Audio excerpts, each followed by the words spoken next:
어떻게 죄의 종이 되는지를 분명하게 말해주고 있습니다. 죄를 범하는 자마다 죄의 종이 된다고 말하고 있습니다. 자, 그러면 믿는 자들도 죄의 종이 되어줄 수 있는가 우리가 한번 질문해 봐야 됩니다. 믿는 자들이 죄의 종이 될 수 있는지 없는지를 알기 위해선 믿는 자들이 죄를 짓는지 안 짓는지를 보면 되는 거죠. 여러분 구원받은 이후로 하나님의 백성이 된 이후로 지금까지 죄를 짓지 않고 살아가고 계신 분들이 계십니까? 우리는 믿지만 여전히 연약한 육체를 갖고 있기 때문에 죄를 집니다. 죄를 지면 죄의 종이 되어지는 겁니다. 죄를 지면 죄의 영향력 아래 들어가게 됩니다. 그것이 죄의 종이 되는 것입니다. 이 죄의 종이 되어져서 이 영향력 아래 들어가게 되면 반드시 여기서부터 벗어나야 됩니다. 벗어나지 않은 채로 있으면 그 묶임이 더욱더 강력해지고 나중에는 이 묶임 정도가 아니라 이제는 완전히 그 죄에 의해 컨트롤 되게 되어집니다. 그리고 그 결과는 사망을 당하게 되는 것입니다. 그래서 이 죄의 영향력 아래에 들어갔을 때 반드시 여기서 벗어나기 위해서 우리가 해야 되는 것이 있는데 그것이 다른 것이 아니라 회개인 것입니다. 우리가 예수 그리스도를 믿을 때 회개하면 되지 않느냐라고 생각하는 분들도 계세요. 그때 회개 한 번으로 이제 모든 죄가 청산돼서 천국에 가는 걸로 생각하시는 분들도 계십니다. 근데 그렇지 않습니다. 예수를 믿은 이후로부터 우리가 또다시 죄를 짓기 때문에 죄를 지을 때마다 우리는 회개를 해야 됩니다. 회개는 죄를 지을 때마다 그 즉시로 회개해야 됩니다. 죄를 짓었을 때 즉시로 회개하는 것이 얼마나 중요한지를 여러분 아셔야 돼요. 때로는 우리가 죄를 짓고 회개할 때 그 회개 기도가 어떻게 보면은 조그만 죄들 이런 걸 짓고서 뭐 이런 것 때문에 회개를 해야 되나 뭐 이런 것까지 회개해야 되나 하는 고민들 사람들이 생각을 합니다. 뭐 별게 아닌 것 같아서 그러니까 잡초를 뽑는 기분인 거죠. 뭐 이런 것까지 해야 할 필요가 있을까? 이런 것이 어떤 영향을 미칠까? 이렇게 생각할 수 있습니다. 근데 여러분 그 조그만 죄들을 즉시 회개하지 않고 쌓아두면 이 죄는 반드시 자랍니다. 우리 안에서 뿌리를 내립니다.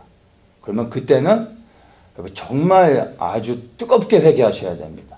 땀을 뻘뻘 흘리면서 하나의 죄를 회개하기 위해서 수많은 시간과 노력과 고통이 수반되어집니다. 이렇게 죄를 회개하지 않고 이 죄를 그대로 내어두고 방치하게 되면요, 나중에는 이 인간의 적응력은 대단하기 때문에 이 죄와 함께 살아가는 것이 적응이 되어지면 죄를 짓고 그냥 그 죄와 함께 사는 게 편해져요. 처음에는 그게 힘들지만 이게 살다 보면 적응이 돼요. 괜찮아요. 죄와 함께 사는 거예요. 나중에 이 죄가 친해져서 죄로 여기지 않게 됩니다. 그러면 내 안에 계신 성령께서 근심하실 수밖에 없어요. 그 성령은요 떠나가시게 되는 겁니다.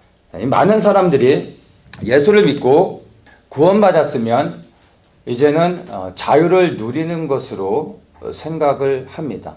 그래서 구원받은 자들도 죄를 짓고 회개하지 않을 때 이 죄에 묶일 수 있다는 것을 인식하지 못합니다. 나사로를 보면 그것을 분명히 알 수가 있습니다.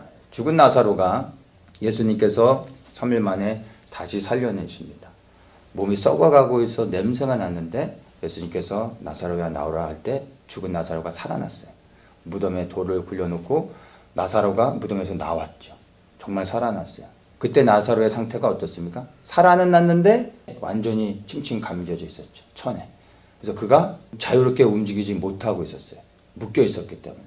예수님께서 말씀하시죠. 그를 풀어놓아 다니게 하라 말씀하십니다. 그때 이 살아난 나사로, 그러나 묶여있는 나사로, 사람들이 가서 이 나사로에게 묶여져 있는 천을 풀어줍니다. 그때 비로소 살아난 나사로가 자유를 경험하게 되는 것. 구원을 받는 것과 구원을 받은 자가 묶임에서 해방되는 것은요 다른 것입니다. 예수를 믿고 구원받았다고 해서 어떠한 묶임도 없이 살아가는 것이 아니라 그 구원과 구원받은 자가 살아가면서 이 땅에서 묶이는 것하고는 별개라는 것을 반드시 이해해야 됩니다. 그래서 예수를 믿지만 이 땅 가운데서 죄의 문제로 인하여 묶여서 고통 가운데 살아가는 사람들이 있습니다. 그리고 그것이 우리 안에 삶의 어떤 영역들 가운데 우리에게도 다 있습니다.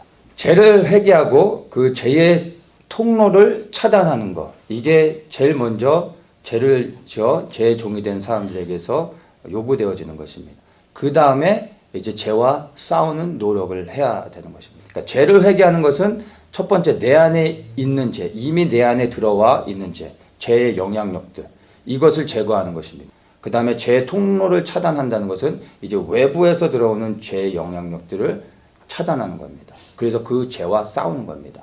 그래서 죄를 회개한 다음부터 끊임없이 죄와 싸우는데 첫 번째 죄는 내 안에 있는 죄를 처리하는 것이고 그 다음부터 죄와 싸우는 것은 외부에서 들어온 죄. 똑같은 죄지만 내 안에 있는 죄가 아니라 외부에서 들어오는 죄와 싸우는 겁니다. 막아내는 것이죠.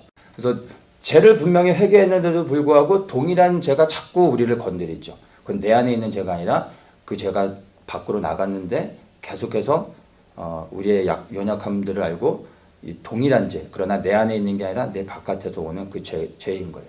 그것은 다른 영역의 싸움인 것을 여러분들이 이해를 하셔야 됩니다. 자, 그러한 영적인 싸움들이 있어야 되고, 그런데 그것만으로는 진정한 자유를 경험할 수 없습니다. 우리는 자유를 얻는 것을 단순히 사단의 권세에서부터 벗어나는 것으로 그것을 자유로 생각하지만 오늘 나누고자 하는 진정한 자유, 참된 자유는요, 해방되어지는 것이 아니라 묶이는 겁니다. 진정한 자유는 붙잡히는 것이 참된 자유를 누리는 것입니다. 누구에게 붙잡히느냐가 중요한데 아무한테나 붙잡히는 게 아니고요. 사단의 권세에서 벗어나 하나님께 붙잡히는 것이 진정한 자유를 누리는 축복입니다.